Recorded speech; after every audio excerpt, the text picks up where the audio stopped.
Like so many other people, I prefer sun to constant rain.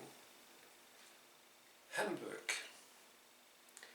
And nothing wrong about the odd shower, even a month or two of solid rain in the appropriate season of the year.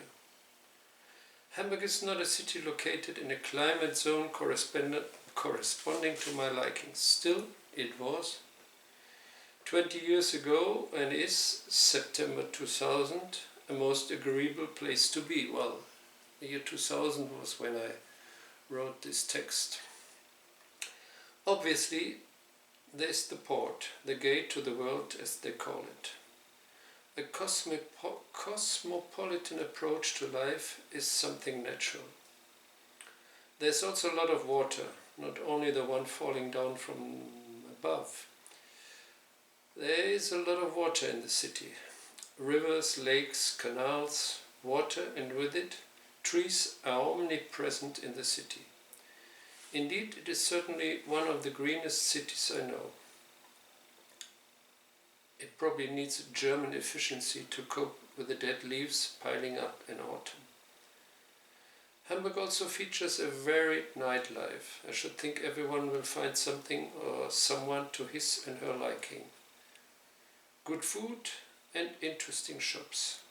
So far so good, but I don't mean to sell a weekend at a discount price in a once 4-star hotel. For me, Hamburg has this unique mixture of class and crass, a local and international, of high and subculture. Wandering around with time on my hand, sort of responding to calls not coming from a human mouth, I feel like being treated to a rich and varied meal. Ingredients like youth, searching, enjoying life, desperation and poverty, rock and roll and a lot of nature were in the stew. In Hamburg I never feel boxed in. I can always breathe freely. This is true in a literal sense, with the fresh breeze more often than not blowing, and in a figurative sense. My mind can just go traveling and discovering, in response to all the little invitations constantly on offer. I look at the river Elbe and see ships. I watch black, brown, white and yellow people going on about their business.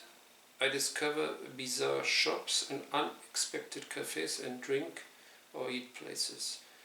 I look at a monument, a plaque on a house. I gaze at a church tower caressed by the sun. Yes, the sun does exist even in Hamburg. Well, here this is a place called Landungsbrücken, where the ferries up and down the river and into the port will take you. And this is a view from the other side of the river of something which is called Hafenstraße. Well, you see some tugs there, and I will not bore you with the long story of this Hafenstraße. And next, well, a very old postcard wishing you a Merry Christmas and a Happy New Year. And you see this tower of the St. Michaeliskirche, or the Michel as they call it locally, and some dry dock, or rather floating dock on the right from what was at the time Blomundfoss. At times I hit on a barrio that is dirty, another not to be frequented unaccompanied by a local after 10 p.m, another plain boring. People are not naturally open, you have to give them time. Actually, you have to prove you mean it, and are not just looking for quickie, getting some of their energy and leaving nothing of yourself. This is St. Georg, I think, and you have one of these old bunkers or these 2 Second World War buildings in the back. Next picture is, well, you have again the Michel somewhere which is called Baumwall on the metro station, and in the back all this does not exist anymore. We have a shop who's selling ropes and stuff like that for ships. And there's also one of these famous bars. I think it was called Störtebeker. Well, here just the next one, just a street scene, just very ordinary. And the one which is not in focus at all is from what they call Speicherstadt, where before you had all these warehouses and a little bridge. Actually, this was close to an office I worked at the time.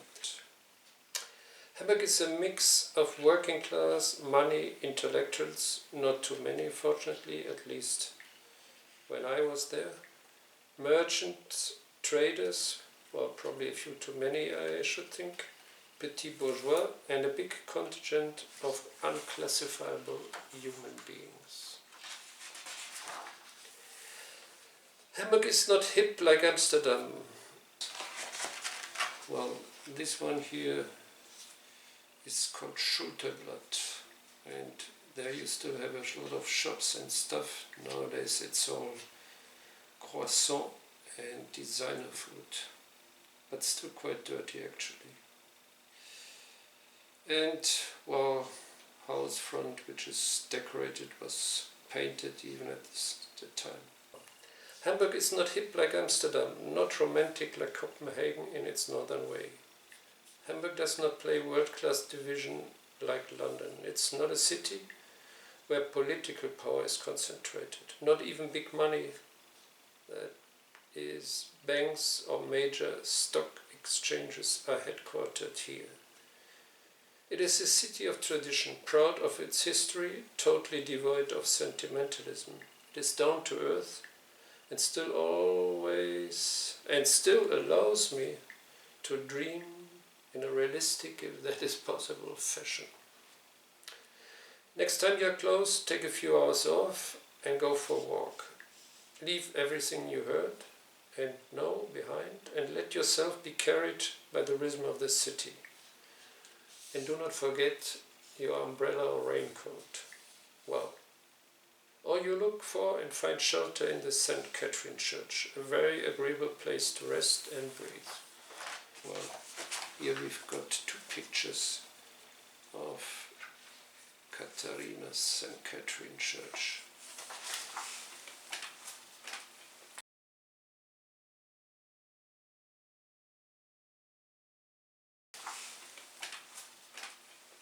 And there is a postscriptum.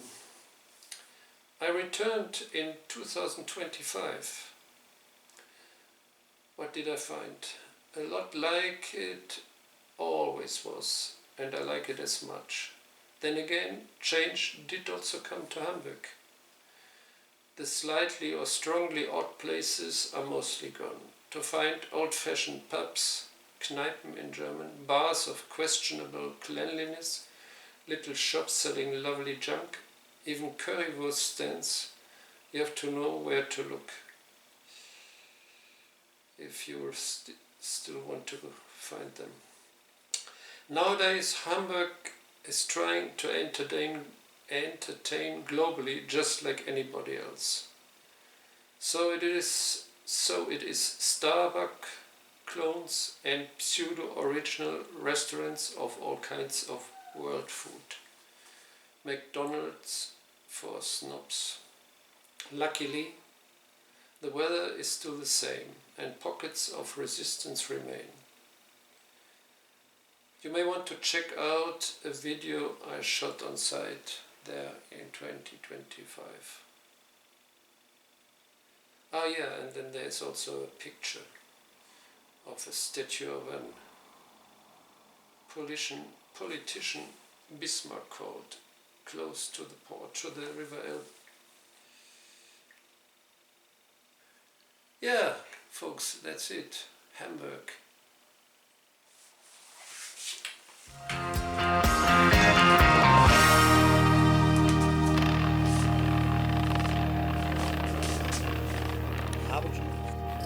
Viene da play.